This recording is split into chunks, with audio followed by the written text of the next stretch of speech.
All right, everyone, welcome back into another NBA props video. Going to be jumping into the top prop bets today in the NBA on Tuesday, giving you guys my game-by-game breakdown for each game. We got 6 games. Let's go ahead and jump into it.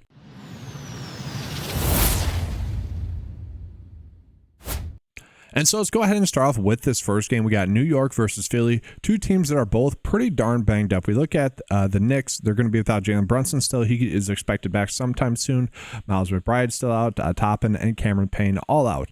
And they actually recently signed PJ Tucker to a 2-year deal with a team option for the second year. Just kind of an interesting note there for PJ Tucker. Kind of good for him there. We are seeing a lot of the guards get a little bit more run.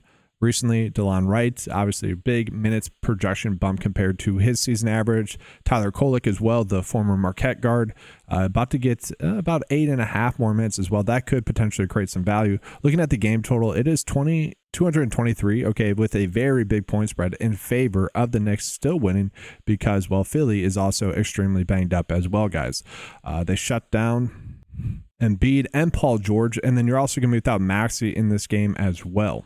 And we are getting some good prop bets in this game, specifically for Philly. We look at Jared Butler for over his rebounds and assists here of 7.5. Now, it is a slightly difficult matchup here going against the Knicks, where they rank out 22nd in DVP rank for the rebounds and assists there of 7.5. And we are going to look at his game log, and we are going to notice the minutes have been up. We see 6 rebounds, 6 assists, 10 assists, 4 assists. You know, he's gotten the over the last 3 games. And so if those minutes still continue to be there like they have been, there's a good chance that he does get that over. But it is worth calling out on Underdog. We are getting some better spots here in this game. So we're going to see someone like Justin Edwards for over his points right now on Underdog. This is clearly a very big edge, okay? Underdog has their line at 12.5. Probably will get bumped, right? We think that. We are getting plenty of actually good bets on Underdog, guys, right now. We're seeing Quentin Grimes for under his assists as well. That's okay, but we're seeing a prop line difference between PrizePicks and Underdog here, and the PrizePicks line is much more in line with what the average sportsbook line is telling us here as well. And if we look at it, guys, Justin Edwards is projected to get 34.5 minutes in this game, and if you look at his per 36 production, he is averaging 17.4 points per 36. So yeah, you might slightly adjust that down a little bit to maybe 15.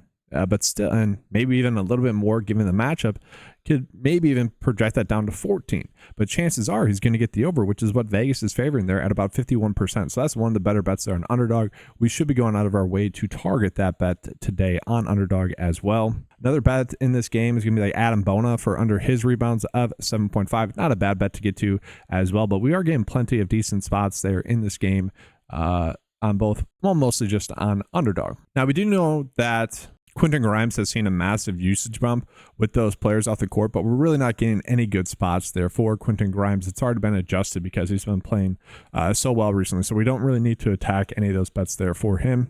And so with that, guys, we'll go ahead and jump on into the Bucks. The Bucks are going to still be without Damian Lillard, which is a little bit annoying as a Bucks fan. I've been wanting them to be healthy heading into the postseason. Just once in Giannis's prime, just once. I don't think that's a big ask, right? We see the Bucks; they won a championship, even with them being a little bit banged up that year. Just one postseason where they're healthy, please. I mean, just terrible there. But looking at it, guys, we are looking at Giannis, who's currently a game time decision, expected to play in this game. So Ryan Rollins is going to be starting, but we have noticed that like Kevin Porter Jr. has been the player that has really stepped up with his usage in the absence of Damian Lillard. And so I do think it's worth calling out kind of the per 36 production with Damian Lillard off the court. Minutes wise, AJ Green is a player that does get a lot more run with him. Taurean Prince is a player that gets a lot more run with him off the court. But looking at it, guys, it really is Kyle Kuzma that gets the biggest bump in his usage rate, about 7.9 more usage with Damian Lillard off the court, and actually averages about 6.1 points more per 36, and there's a big enough sample size that's going into that. And so looking at his points prop bet here at 16.5, I don't mind this one. He does average 18.9 points per 36 as well, again with Damian Lillard off the court, so seemingly a little bit too low of a line there. I was hoping that this would be, a little bit of a better spot. I was hoping that Vegas would be like, a little bit more, maybe 53%. Then we could be kind of feeling good about getting to that on both PrizePicks and Underdog, but this is more of just a traditional sportsbook bet. Like, this is a bet that I probably will try to target on a site like Sleeper, where you're not getting punished for placing a bet that's just not as likely to hit, obviously using the Vegas data. Now, for what it's worth, he does average 2 more rebounds per 36 as well. So if we look at something like this, so about 18.9 points and then 8 rebounds as well. So that's closer to about 26. So both of them are decently good spots. So, and I do like the fact that Vegas is at least telling us somewhat to bet the over there. And then for what's worth, guys, we're not getting prop bets for him, but Kevin Porter Jr. does average about 4.3 points more per 36 and about 2.7 more assists per 36. We're not probably going to get bets for him, but I thought that was worth calling out. But I mean, that kind of does it here for the Bucks. We could potentially get to like Brook Lopez for over his rebounds and assists here at 7.5. That's not bad, but I don't know if we necessarily need to go crazy with that. I mean, some of the bets that we're getting for Brook are fine, but again, don't really need to go out of our way to target those. Then looking at Phoenix, guys, they are pretty banged up. Obviously, with Kevin Durant out and also Bradley Beal out. And obviously, a player like Devin Booker is going to be the player that benefits the most usage-wise. But we are going to see something like Ryan Dunn. He's going to get an increase in his minutes as well. And so we only have him projected to get 27 minutes in this game, but I'm going to call out his per 36 production. It's 12.3 points, 6 rebounds, and about 1.6 assists. Now, he only has a 17% usage rate, but we add those all up together, adjusted for his projected minutes. He probably should be able to get over his points, rebounds, and assists, and he is someone that should still get run if there is a blowout regardless. So not a terrible spot to get to there with him. And then, yeah, just calling out Devin Booker as well, guys. He does see a pretty big increase in his usage with Kevin Durant and Bradley Beal off the court, as you would imagine, to about 32.7% usage rate with him off the court. So he does average about 28.6 points. So maybe a little bit too low here for his points line, but only 4 rebounds and 5.9 assists. So probably don't need to get to any of those bets. Really, you just be concentrating on him potentially with his over points here, which he has been on a cold streak. So we don't exactly need to go out of our way to target that one as well, too much so.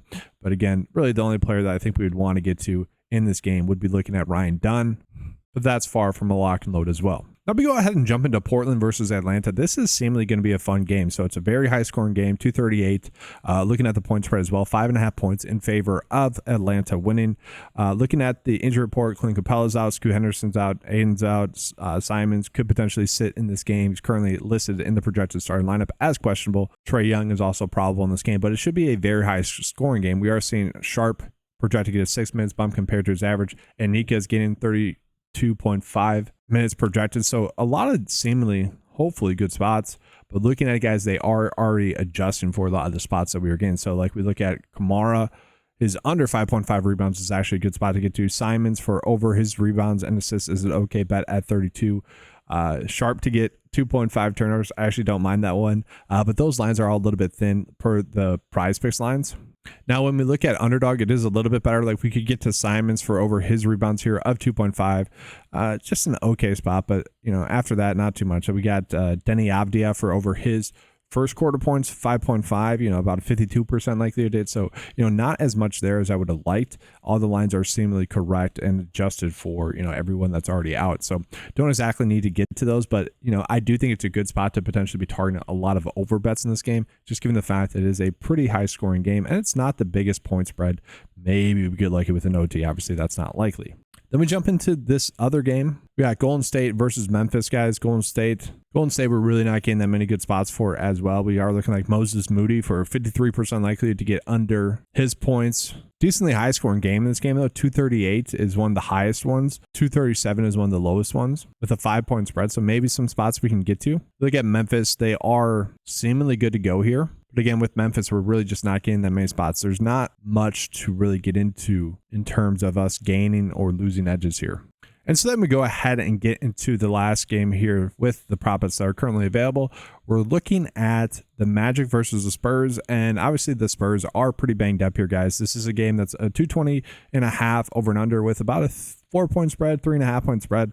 But yeah, obviously the Spurs are pretty banged up with Fox and Wemby out in this game. And so with that, who can we expect to step up with those players listed out? Well, Blake Wesley is projected to get a little bit more minutes bump, but everyone kind of is just seeing a slight uptick in their projected minutes, and that's the biggest difference. Like Keldon Johnson getting to 27.5 minutes is nice. Castle getting to 30 minutes is nice. That's all spots that we can get to. And again, I think the better spots that we can get to are actually on Underdog. So like one of the bets here would be Stephen Castle to actually get under his points here of 20.5, which is not like Vegas is telling us to do that. Like if you wanted to bet the over more so on PrizePicks, because again, he is getting that slight mince bump, you could certainly do that. But right now, Vegas is telling us that the under of his points there of 20.5 is obviously an outlier there. That's a little bit too high. I'd be fine getting into that bet there on underdog. I think that's a solid edge for us there, again, considering the prop line difference that we are getting. And then same thing here with his points, rebounds, and assists as well. This one is a little bit too high there for Castle at being at 29.5 there on underdog. Again, if you like his over, though, you could potentially target it on PrizePicks where it's at 28.5. Again, just a little bit too high. We saw yesterday, I mentioned the one bet that I liked on the underdog was Kawhi Leonard to get under 32.5 points, rebounds, and assists. He ended up getting to 31.